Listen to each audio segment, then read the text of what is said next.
सिंगरौली जिले की राजनीति में हलचल मच गई है। कांग्रेस के पूर्व प्रदेश सचिव भास्कर मिश्रा को पुलिस ने आज सुबह गिरफ्तार कर लिया। आरोप है कि उन्होंने देवसर विधायक राजेंद्र मेश्राम पर आपत्तिजनक टिप्पणी की थी। विधायक की शिकायत पर पुलिस ने मिश्रा के खिलाफ SC/ST एक्ट सहित कई धाराओं में मामला दर्ज किया है। CSP पन्नू परस्ते ने बताया कि भास्कर मिश्रा को हिरासत में लेने के बाद उन्हें अदालत में पेश किया जाएगा। परस्ते ने यह भी कहा कि मिश्रा के खिलाफ पहले से भी करीब 1 दर्जन प्रकरण दर्ज हैं। भास्कर मिश्रा लंबे समय से कंपनियों के खिलाफ आंदोलन करते रहे, कभी सड़क हादसों को लेकर तो कभी स्थानीय युवाओं को रोजगार दिलाने की मांग पर उन्होंने चक्का जाम आंदोलन तक किया था। इन्हीं आंदोलनों के दौरान भी उन पर केस दर्ज हुए थे। गिरफ्तारी की खबर मिलते ही जिले के कई कांग्रेसी नेता थाने पहुंच गए। कांग्रेस नेताओं ने विधायक पर गंभीर आरोप लगाते हुए कहा कि देवसर विधायक सत्ता का दुरुपयोग कर रहे हैं। भास्कर मिश्रा को झूठे केस में फंसाकर विपक्ष की आवाज दबाने की कोशिश की जा रही है, ये निंदनीय है।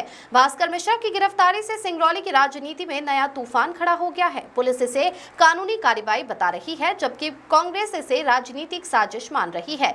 अब सबकी निगाहें अदालत पर है कि आंदोलनकारी नेता की एक गिरफ्तारी कानून का नतीजा है या राजनीति का दांव। भास्कर मिश्रा की सर गिरफ्तारी हुई है, किसने शिकायत किया था, क्या कुछ मामला है? जी सोशल मीडिया फेसबुक पेज पर एक वीडियो वायरल हुआ था जिसमें भास्कर मिश्रा के द्वारा देवसर विधायक श्री राजेंद्र मेश्राम जी के विरुद्ध अश्लील बातें कही गई थी। विधायक जी की लिखित रिपोर्ट पर थाना बेड़न में 296 भारतीय न्याय संहिता व 3(1)दा 325 SC/ST एक्ट के तहत इसमें मामला पंजीबद्ध किया गया है और इसको विवेचना में लिया गया। आज दिनांक को अभियुक्त भास्कर मिश्रा को अभिरक्षा में लेकर के गिरफ्तार किया गया है और आज माननीय न्यायालय पेश किया जा रहा है। सर, इस पूरे मामले में आवेदक कौन है और किस तरह की टिप्पणी किए थे, अगर कुछ? ये इसमें आवेदक, जैसा कि मैंने बताया, देवसर विधायक जी श्री राजेंद्र मेश्राम साहब हैं, इसमें आवेदक हैं और इन्होंने इनके विरुद्ध भास्कर मिश्रा के द्वारा अश्लील एवं आपत्तिजनक बातें सोशल मीडिया में एक जो वीडियो वायरल हुआ है उसमें कहेंगे। क्या उसमें उन्होंने कहा है? कितने मामले दर्ज हैं लगभग ये भास्कर मिश्रा के ऊपर? थाना बेड़न और जिले के विभिन्न थानों में भास्कर मिश्रा के विरुद्ध 14 मामले पंजीबद्ध हैं, जिसमें 2025 में कुल 5 मामले पंजीबद्ध हुए। किस प्रकार के मामले दर्ज हैं? इसमें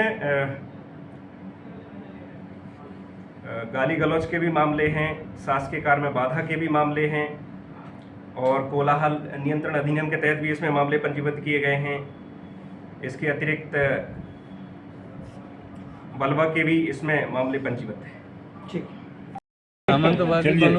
पीछे रहे। भास्कर मिश्रा की गिरफ्तारी हो गई, क्या कुछ कहेंगे आप लोग थाने पहुंचे? भास्कर मिश्रा जी सिंगरौली जिले के कांग्रेस के एक अच्छे लीडर हैं और हमेशा वो गरीबों का आवाज़ उठाने का काम करते हैं। उनके आवाज़ को दबाने के लिए ये भारतीय जनता पार्टी के लोगों ने तानाशाही रवैया अपनाया है। जो आज यहाँ पे सरकार है वो संविधान से हट के काम कर रही है। इनको भारतीय जनता पार्टी के मशीनरी के रूप में ये लोग काम कर रहे हैं। इनको कानून कायदा से कोई लेना देना नहीं है। विधायक जो बोल देगा, मंत्री जो बोल देगा, वो कार्रवाई कर रहे हैं। निश्चित रूप से भास्कर मिश्रा जी के साथ सिंगरौली की आम आवाम है, गरीब है, जनता है।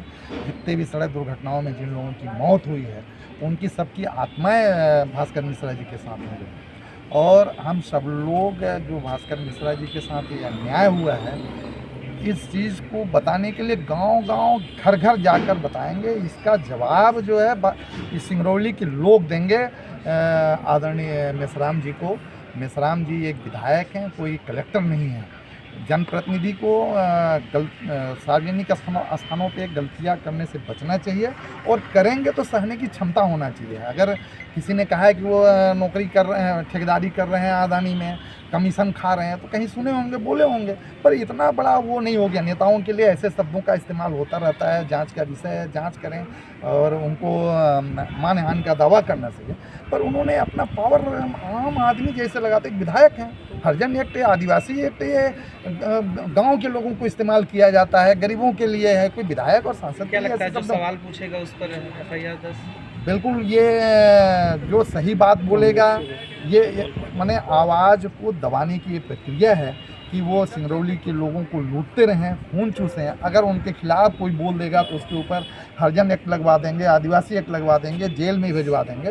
पर मैं मेश्राम जी को आगाह करना चाहता हूँ कि ये आपका अंतिम समय है। अब सिंगरौली की कहावत है, चूल्हा सुहारी जो फरी फर गई।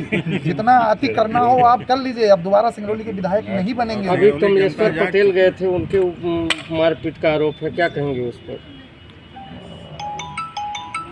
इसकी पूरी मुझे जानकारी नहीं है क्योंकि मैं बाहर था। क्या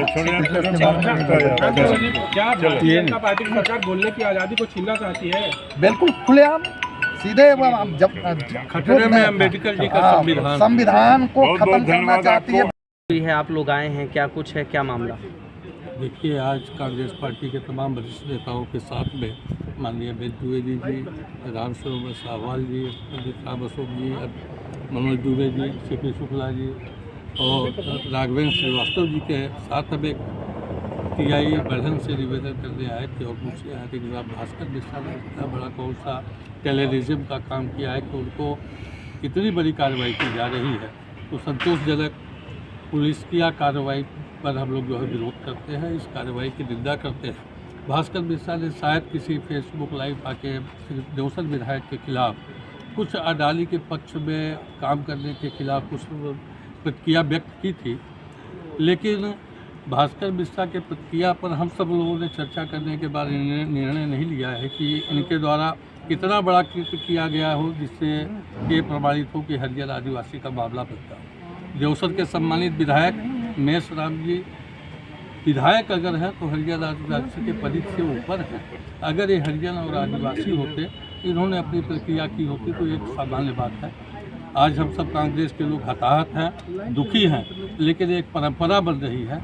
भविष्य में अगर सरकार बदली तो ये सब कांग्रेस के लोग वही काम करेंगे जो भारतीय जनता पार्टी के लोग हमारे कांग्रेस कार्यकर्ताओं के साथ कर रहे हैं।